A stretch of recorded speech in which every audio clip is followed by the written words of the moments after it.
2022년 한 해를 마감하고 2023년 첫 해를 맞이하는 송구영신 예배에 제가 처음 한신교회 와서 일주일 만에 새해를 맞이했습니다.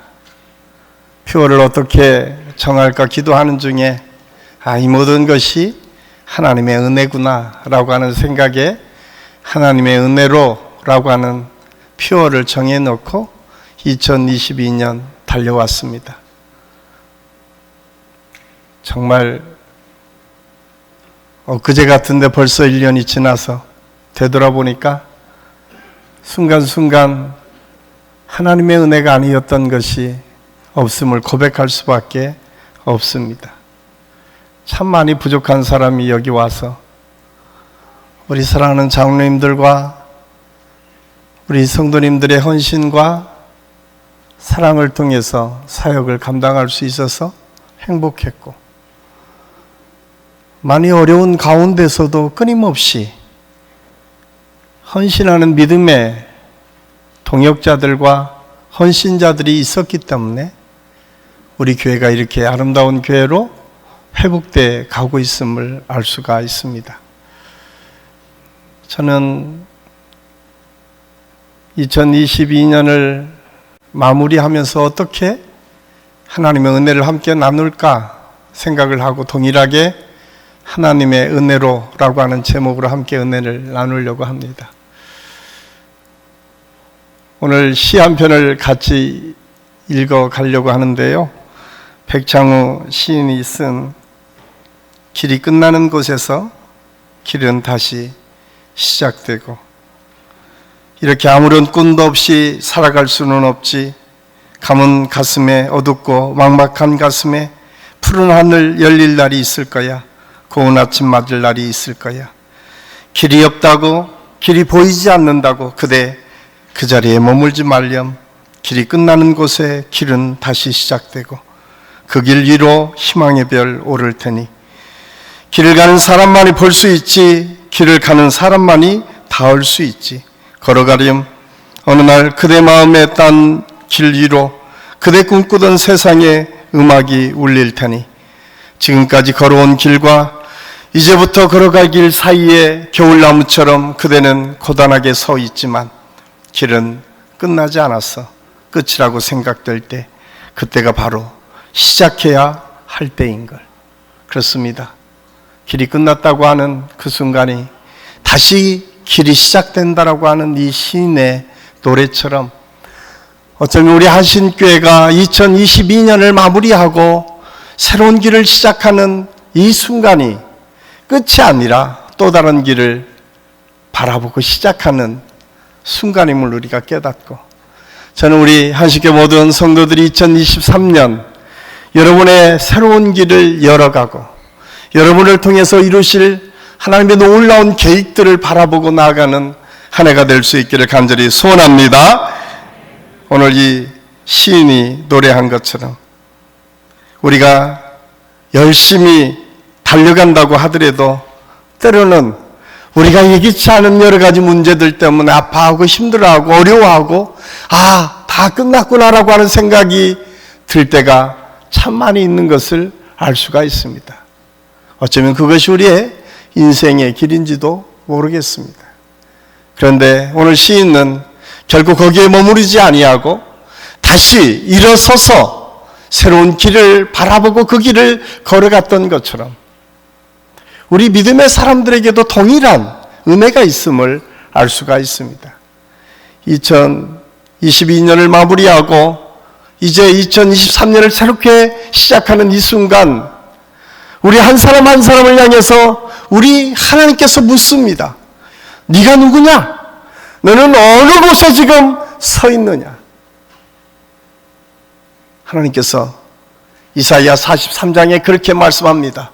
너는 내 것이라. 내가 너를 구속하였고 내가 너를 지명하여 불렀나니 너는 내 것이라. 그리고 4절에서는 내가 너를 보배롭고 존귀하게 여긴다라고 말씀합니다. 그렇습니다. 우리는 우연 속에 던져진 존재들이 아니라 하나님의 계획과 섭리 속에 있는 존재이고, 하나님께서 계획하신 것을 어떻게 앞으로 만들어갈까, 이루어갈까를 통해서 하나님께서 우리를 통해서 하나님의 역사를 이루시기를 원하는 택한 하나님의 백성임을 이사야 선지자는 분명하게 우리에게 말씀해 주고 있습니다.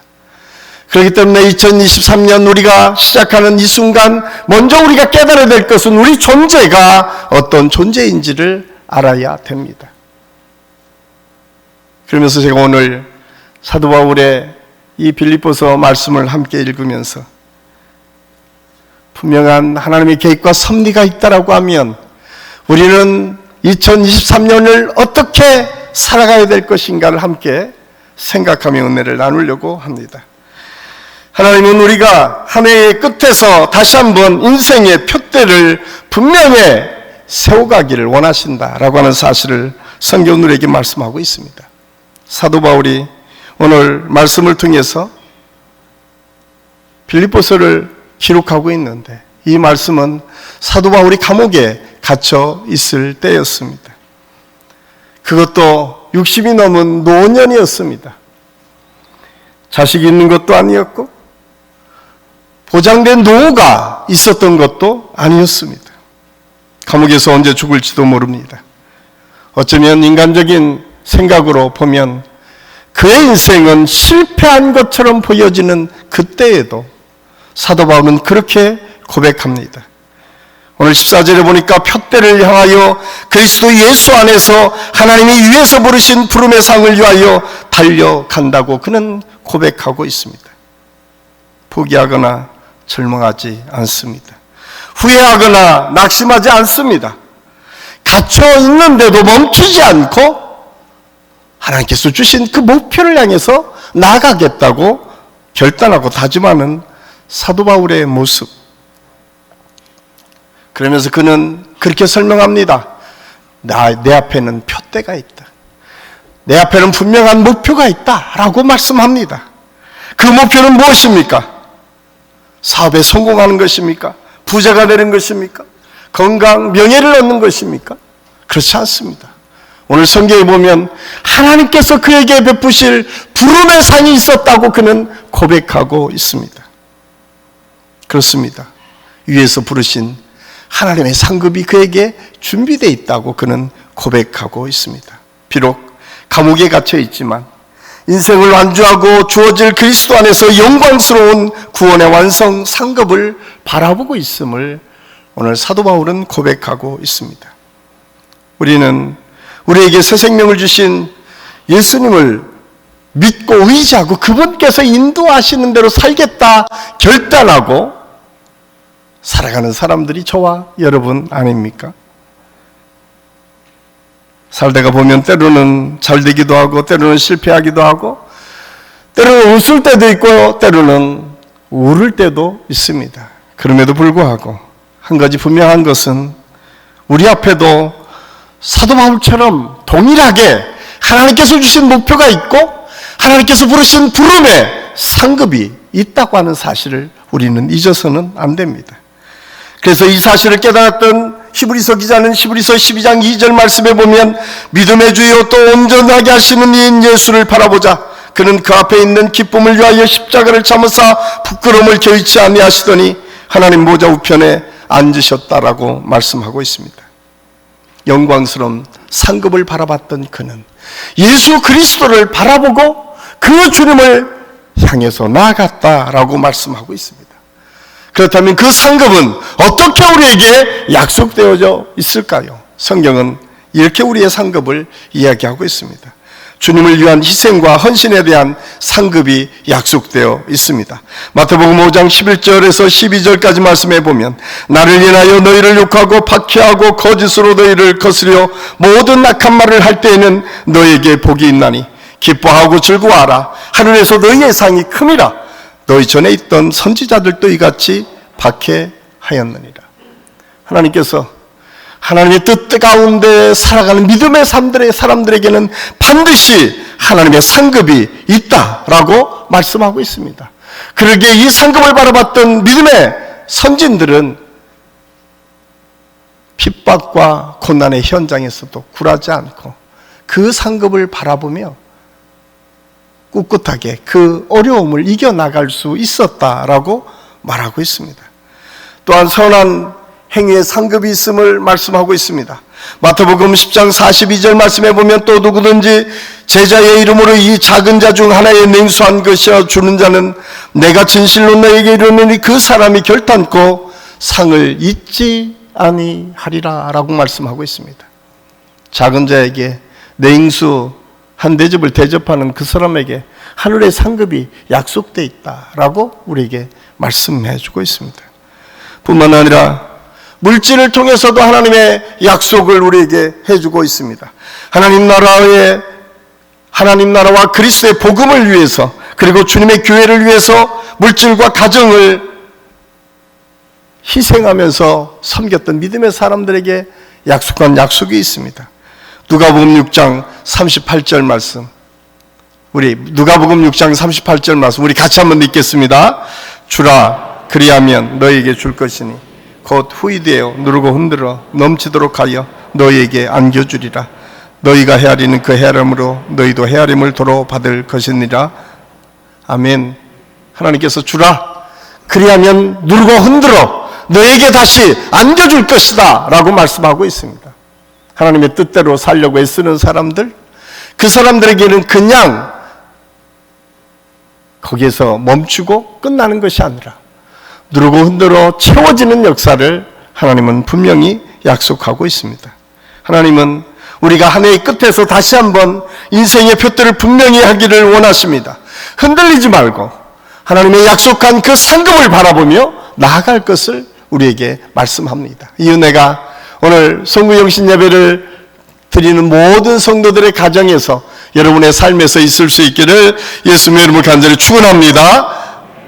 또한 오늘 하나님은 우리가 한 해의 끝자락에서 주님을 위해 사는데 필요 없는 것들은 잊어버려라 라고 말씀하고 있습니다. 바울은 지나온 과거에 대하여 무엇이라고 고백하고 있습니까? 13절 말씀에 보면 형제들아 나는 아직 내가 잡은 줄로 여기지 아니하고 오직 한 일 즉 뒤에 있는 것은 잊어버리고 앞에 있는 것을 잡으려고. 그렇습니다.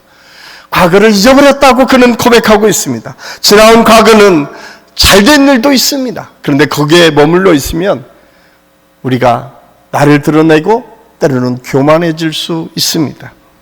반대로 잘못된 일이 있습니다. 거기에 우리가 집착하면 거기에 넘어져서 걸려서 한 발짝도 앞으로 전진하지 못하는 올무에 걸릴 수도 있음을 우리는 알아야 됩니다. 그래서 오늘 사도 바울은 내가 이미 얻었다함도 이루었다함도 아니다. 오직 하나님께서 약속한 것을 잡으려고 뒤의 것은 잊어버렸다라고 말씀하고 있습니다. 그렇습니다. 우리에게 있어서 중요한 것은 과거가 아니라 현재와 미래입니다. 과거에 집착하는 자는 신앙의 경주를 제대로 할 수 없습니다. 앞만 보고 달려가야 할 사람이 자꾸 뒤를 바라본다면 제대로 달려갈 수 없습니다. 우리가 잘 아는 것처럼 출애굽했던 이스라엘 백성들의 삶이 어땠습니까? 그들이 조금만 힘들고 어려운 일이 생기면 모세를 원망하며 과거의 애굽의 생활을 그리워하고 그로 돌아갈 것을 이야기합니다. 많은 사람들이 과거의 애굽의 생활은 그러면 더 좋았을까요? 그렇지 않습니다. 과거 애굽의 생활이 너무 힘들어서 그들은 하나님께 끊임없이 탄원했습니다.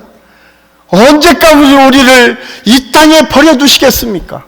우리를 구원해 주옵소서. 출애굽기 1장에 보면 그 탄원을 들으신 하나님께서 이스라엘 백성들을 구원해 주셨습니다. 우리는 가끔 과거를 바라보면서 그때가 좋았다고 생각하고 살아갈 때가 종종 있습니다.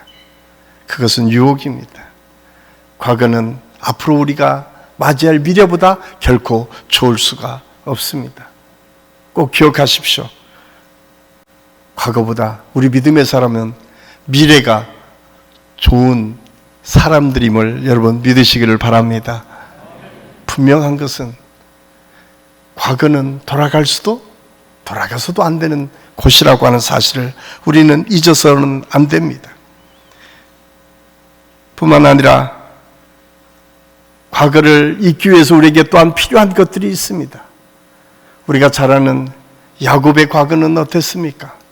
그는 속이는 사람이었습니다. 그는 자기의 성공을 위해서는 수단과 방법을 가리지 않았던 사람이었습니다. 그런데 과거를 잊고 새로운 길을 걸어갈 때 그의 삶은 어땠습니까? 회개와 돌이킴이 있었습니다. 여러분, 다윗은 어떤 사람입니까? 우리의 아내 밧세바를 범한 사람입니다. 그러나 그가 철저하게 하나님 앞에 회개합니다. 정직한 영을 부어달라고 매일매일 하나님 앞에 말씀을 통해서 회개하는 다윗의 모습이 있습니다. 그러기에 그는 과거를 잊을 수가 있었습니다. 여러분, 우리가 과거를 잊는다고 하는 건 결코 쉬운 일이 아닙니다. 혹시 우리가 잘못해서 저지른 일들이 있다면 과거를 잊기 위해서는 반드시 회개와 돌이킴이 있을 때 온전히 잊혀지고 앞으로 나아갈 수 있음을 우리는 알아야 됩니다. 그래서 이 한 해의 마지막 순간, 여러분 이따가 기도하실 때 꼭 기억하십시오. 혹시 이 해가 지나가기 전에 내가 풀어야 될 것들이 있지 않는가? 내 사랑하는 가까운 친구들, 이웃들, 부모님들, 형제들, 또 우리 성도들 간에 아직도 풀지 못한 것들이 있지는 않은가 한번 생각해 보십시오. 그리고 그것을 주님께 맡기고 푸십시오. 그리고 2023년을 시작할 수 있는 저와 여러분이 될 수 있기를 간절히 소원합니다. 마지막으로, 하나님은 우리가 스스로 만족하지 말고 계속 전진하기를 원하십니다. 바울은 비록 감옥에 갇혀 있었지만 대단한 일을 했습니다. 수많은 곳에 교회를 세웠고 수많은 사람들에게 복음을 증거하는 결실을 맺었습니다. 그러나 그가 거기에 만족하지 않습니다. 그는 다 이뤘다고 생각하지 않습니다. 그는 목표를 향해서 또 달려간다라고 말씀합니다. 이것은 열정을 의미합니다. 사랑하는 한신교회 성도 여러분, 혹시 여러분 뭔가 올해 잘 되었습니까? 물질적인 풍족함을 이루었습니까? 여러분 좋은 직장을 가졌습니까? 좋은 학교에 들어갔습니까? 아니면 여러분 말씀 속에서 여러 가지 사역에 좋은 성과들이 있었습니까? 거기에 안주하면 미래로 나가지 못합니다. 자전거가 그냥 서 있을 때에 쓰러지는 것처럼 우리의 인생도 마찬가지입니다. 우리의 믿음의 경주도 마찬가지입니다. 달려갈 때 더 빠르게 더 멀리 갈 수 있다고 하는 사실을 우리는 분명하게 알아야 됩니다. 그래서 오늘 사도 바울은 과거의 것을 자본줄로 여기지 아니하고 앞의 것을 향해서 달려간다라고 그는 끊임없이 고백하고 있습니다. 저는 오늘 이 시간이 다시 우리의 열정을 회복하는 은혜의 시간이 될 수 있기를 간절히 소원합니다. 우리에게 주어진 하나님의 사명을 다시 붙잡고 하나님께 주실 은혜가 무엇인지를 바라보고 또 그것을 통해서 잘못된 과거들은 하나님께 맡기고 잊어버리고 그 목표를 향해서 달려가는 믿음의 사람들, 그 목표를 향해서 하나님의 역사를 이루어가는 믿음의 사람. 그래서 내년 우리가 표처럼 하나님의 뜻을 채워가는 우리 한식교회 모든 성도들이 다 될 수 있기를 예수님의 이름으로 간절히 축원합니다.